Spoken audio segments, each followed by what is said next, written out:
Après les phases de préparation et d'audit qui ont permis de dresser un état des lieux de votre copropriété, place à la conception du projet. En effet, une fois le programme de travaux choisi, il faut définir ses caractéristiques techniques, choisir les entreprises qui réaliseront les travaux et identifier les solutions pour en financer le coût. Pour en parler, direction Paris.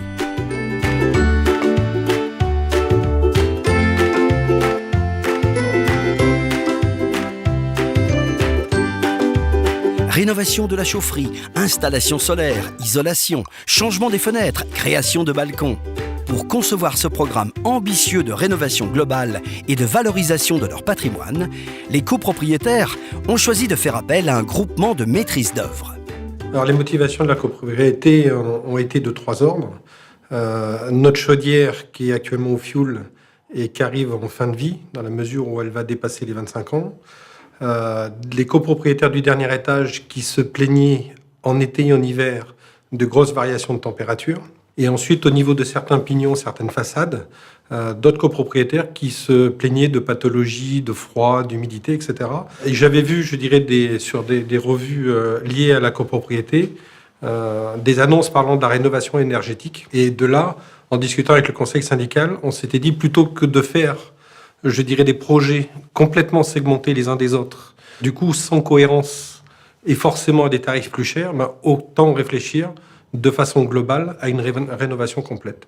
Et c'est par cette réflexion-là qu'on en est venu à lancer le projet. Le projet de rénovation énergétique en lui-même, c'est quelque chose de relativement complexe, dans la mesure où ça fait appel vraiment à des compétences qui sont très diverses les unes des autres, entre un thermicien, un financeur, je dirais un architecte avec tous les problèmes de coordination, éventuellement de corps de métier qu'il peut y avoir.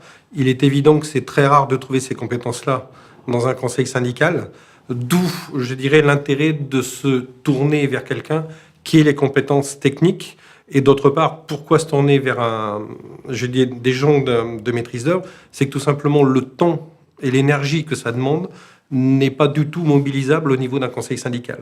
Donc il faut savoir déléguer, et pour l'aspect technique, et je dirais pour l'aspect efficacité derrière en termes de temps. L'équipe de maîtrise d'œuvre est constituée de 3 membres. L'architecte, le cabinet Équateur, le thermicien, le cabinet Pouget Consultant, et Énergie Positive pour la partie ingénierie financière. Notre travail pour la résidence Lançon a été de concevoir un programme global qui mêle à la fois la performance énergétique du bâtiment et la valorisation patrimoniale avec la création de balcons. On a d'abord commencé par aller chercher les subventions collectives qui s'appliquent à chaque copropriétaire, puis trouver les subventions individuelles qui sont donc liées aux ressources et à la composition du ménage, c'est-à-dire s'il y a 1, 2 ou 3 personnes qui vivent dans l'appartement. Par la suite, nous avons pu rencontrer chaque copropriétaire individuellement afin de lui expliquer le calcul de sa quote-part, la part de son aide collective qu'il allait pouvoir récupérer et cibler son cas personnel et lui proposer un plan de financement individualisé. La principale difficulté que nous avons rencontrée, c'est le fait que les modalités des aides changent régulièrement. Il a donc fallu adapter et ajuster les plans de financement au long du déroulement du projet. Premièrement, de l'affichage dans l'immeuble, pour que les gens, quand ils passent, voient les différentes composantes du projet, son évolution dans le temps. La mise en place d'une newsletter sur des aspects plus ciblés techniques, etc.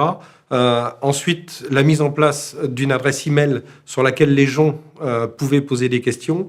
Et ensuite, une coordination avec le syndic pour l'envoi des courriers, je dirais, aux bailleurs qui ne se situent pas à proximité. Comme vous le voyez, bien concevoir son projet est une étape charnière qui conditionne la bonne mise en œuvre des futurs travaux. Si vous avez des questions ou si vous voulez découvrir les autres étapes d'un projet de rénovation énergétique, rendez-vous ici. À bientôt.